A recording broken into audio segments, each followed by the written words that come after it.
আজকে তুমি টাকার মালিক, গাড়ির মালিক, আজকে তুমি বাড়ির মালিক।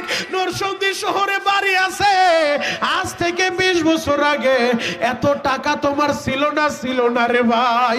তোমার বাবা দুগু মিয়া এই শীতের সময়ও নৌকা নিয়ে নাইমা গেছে নদীতে মাছ ধরার লাইগা।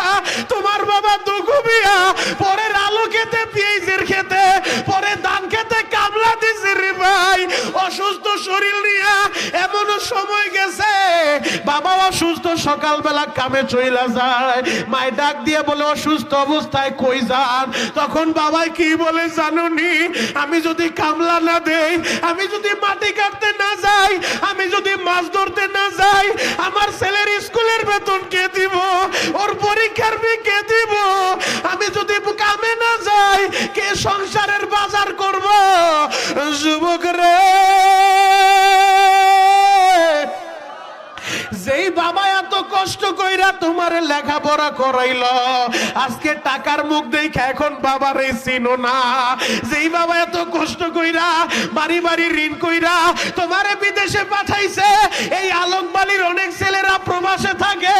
ওই প্রবাসের জীবনটা কত কষ্টের রে ভাই, একমাত্র প্রবাসীরাই জানে গো। গতকাল কেউ মাগুরার এক প্রবাসী দুবাইতে থাকে, ওই ছেলেটা আমারে ফোন দিয়া কান দেয়ার বলে, হুজুর আমাদের রুমমেট যারা আছে আমরা সবাই আপনার বয়ান শুনে চোখের পানি জড়াইছি। হুজুর এই প্রবাসের জীবনটা এত কষ্টের, আমার পরিবাররা বুঝতে চায় না। হুজুর একটু দোয়া কইরেন। যুবক রে, আমি শরীয়তপুরী প্রবাসীদের জন্য বেশি দোয়া করি। কেন দোয়া করি জানো? এদের কষ্ট আমি আমার চোখে দেখে আসছি রে ভাই। ও আমার যুবক বন্ধুরা, বাবা বিদেশের বাড়িতে থাকে, তুমি তো মনে করো আমার বাবা একটা টাকার মেশিন, আমার বাবার কাছে যা চাই তাই পাওয়া যায়। পর্দার হলে আমার বোনদেরকে বলবো, আমার মায়েদেরকে বলবো, যাদের স্বামী প্রবাসে থাকে ওই স্বামীর টাকার জন্য প্রেসার দিয়েন না। ও আমার যুবক ভাইরা, তোমার বাবারে টাকার লাইগা প্রেসার দিও না। ওই প্রবাসী বাবা কত কষ্ট করে জানোনি? এই ঈদের সময় সে যা চায় সবার জন্যই মার্কেট পাঠায়, কিন্তু প্রবাসী ওই ভাইটা ঈদের দিনও পয়সা থাকতে পারে না।